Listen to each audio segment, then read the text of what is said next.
back. If this is your first time visiting my channel, please go ahead, click on subscribe, and also click on that bell to receive all the updates and activities on my channel. Alright, so today we're going to be talking about sheds, and it's one of those questions that are out there. If you're a homeowner or whatever it may be, eventually you're going to run out of space, and there's always a thing, oh, I need a shed or I need an outbuilding. And then you're going to say, oh, do I buy it or do I build it, right? So there's a couple options, right? You can buy it, and then you just prepare your site, and then they'll come over, they'll deliver it on a weekend, and then it's done, and then instant gratification and everything else. But then depending on who you purchase it from, your construction or your quality of construction may vary. Some shed companies are really good, some are really bad, right? So I decided actually to build this shed about 2 years ago. I started in 2020. It's actually been done for about, I don't know, almost 2 years.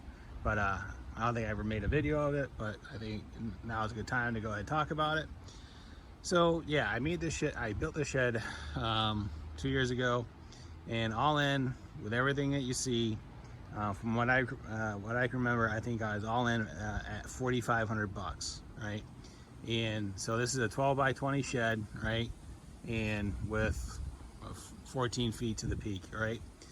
And some may say, wow, $4,500, that's a lot of money. But if you go try to buy a 12 by 20 shed for $4,500, especially in 2022, you're not going to find one. As everybody knows, cost of materials have really skyrocketed quite a bit.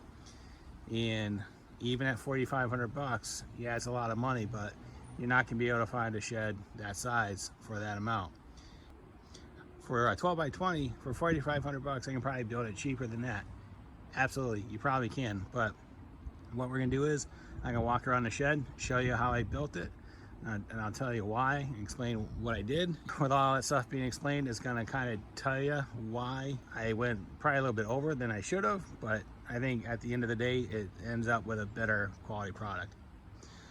All right, so 12 by 20, 2 double doors, 2 windows. They're just single glass, nothing too crazy about it. That's really just there for light in there.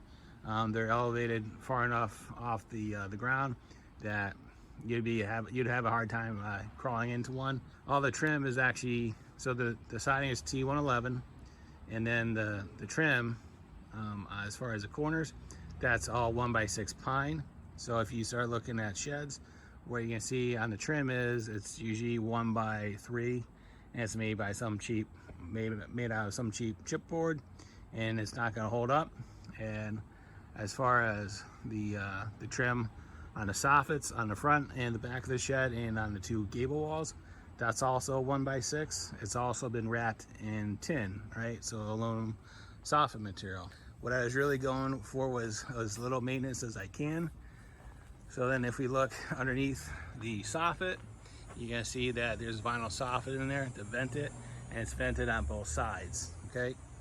So walking around the shed, what we're gonna see is, so there's the top of the shed. On the gable walls, we have overhangs, and the reason why I did that is because I wanted to prevent water from hitting the siding and going down and preventing it from rotting out. So I built overhangs, and again, all that stuff is wrapped in 1x6. Well, it's constructed by 1x6, and then it's wrapped again in tin, all right? And then across the gable wall, I have another 1x6 material to cover up the joint. Some people will just put like a Z piece of trim, and then you'll see the metal trim on it. I didn't want to look at that, so that's why I put a 1x6 on there. So as far as it being supported, we're supported 4 feet on center, and that's all pressure treated. Take a walk towards the end, show you the back side. So again, it's just a 20-foot clear span, right? And then you'll see the blocks underneath it. And again, it's just the overhang with vinyl soffit, and you'll see that's wrapped in tin. We have I think that's 10 feet wide, a pressure treated ramp. That ramp probably costs around $200. So then you have all the hardware for the doors, the hinges, everything else. And then last you have the paint and everything. So when you take in all that into effect, you can kind of see why we're at $4,500. And then, so what we'll do is we'll actually go into the shed. I'll show you how the shed was constructed. All right, so as we enter the shed, this is basically how it's constructed. So what we did is we went with 8-foot walls and just regular 2x4 material. So when you're looking at sheds, look at the way the walls are constructed, because more than likely you may not get 2x4 materials. You actually may get 1x3s or 2x3s. So pay attention to that. So yeah, 16 inches on center, and then it's double plated on the top, and then a single plate on the bottom. And then as far as the roof, we have 2x6 rafters, and then we have a can't remember if that's a 2x6 or 2x8. I actually think that's a 2x8 ridge beam, and that's basically going pretty much right from the gable wall all the way over to the other end. That's pretty much a clear span. I remember when we bought that, I think that one piece of material, I think that was like 90 bucks because it was 20 feet long. And then as far as the sheathing on the roof, it's just regular OSB. I want to say it's either 17/32 or 1/2 inch, nothing too crazy, and that's pretty much what we use on the lofts. As far as construction of the lofts, what we did is, again, we made the walls 8 feet tall, and then what we did is we used 2x4s for collar ties, which is spanning 12 feet. And then what we did is we omitted one collar tie, and all we did is relocated it up at the top to account for it being taken out of the bottom, and that works out pretty well. We did it on this side, and we also did it on that side. So what we do is we actually end up with 3 lofts. There's one there, one right above my head, and then one on the center. And again, all we did was we just used OSB material for the decking on it. So that worked out pretty well. So as far as the way the deck was constructed, so we have everything below the bottom plate is all pressure treated. So it's all 4x8 material, and then the floor joists are also pressure treated, and then you have the beams underneath the joists, that's also pressure treated material. So again, the entire deck from below the bottom plate is all pressure treated. And then 2x4 joists, and that's right, 2x4 joists, and it's on 16 inches on center, and then they're blocked in between the 16 inches on center, so it makes it very stiff.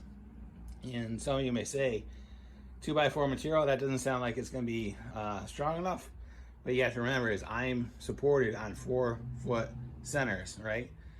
So between the 3/4 ply, the 4-foot supports, and the blocking on it, I can tell you, unless you crawled underneath the shed, you would never know that it's a 2x4 material. The floor is solid. It's been here for 2 years. I have really good drainage by the shed, so I haven't had any issues with the floor going out of level or any dips or anything like that. It's actually held up pretty well. Granted, it's only been 2 years, but I think we're not gonna have any problems. So as far as what I have in the shed, so we have 3 slabs. We got 1, 2, 3 bike, some seats, a snowblower, some car parts, a shelf for a bunch of miscellaneous snowmobile parts, all my garden equipment, weed whackers, leaf blower, stuff like that. We have a loft above that for more snowmobile parts. Can you take a theme? Can you see where we're going? And then we have another shelf underneath each window, and then we have another loft, and that's mainly pool stuff, some more garden stuff. And then we have rakes, shovels, whatever, stuff that you really don't want to store in the garage. We have a lawnmower, pressure washer, and miscellaneous stuff. So this shed is 12 by 20, and it actually works out pretty well. So I have all this stuff in here, and I can still come in here and walk around and not feel like I'm tripping over myself, but a lot of it is as far as organization. So once you build a shed, you really want to start figuring out where you want to put the shelves and everything else.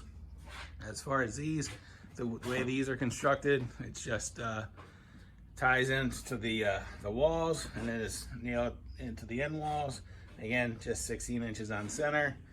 and then we have a single support in the center for it. And right now there's actually quite a bit of weight on that shelf, and no bowing or any signs of deflection or anything like that. But really, it all depends on how you construct it. So a lot of the shelves were actually built from a lot of scraps that we had left over from building the shed, and worked out pretty well. When you actually go to look at sheds, again, this goes back to build or buy. Take a look at the construction. You know, take a look at the walls, see how they're built. Make sure that they're double plated on the top. Take a look at the collar ties. Take a look at your roofing structure. Make sure all that is made of substantial materials. Because what you'll notice once you start looking is they're gonna cheap out on stuff, and you'll regret it afterwards. So it's one of those things. If you have the time, I would highly recommend building it and versus buying it. Right, if there's any thoughts, questions, concerns, whatever it may be, go ahead and leave them in the comments box. I'll get back to you as soon as I can. And as always, thanks for watching, and have a great day. See ya.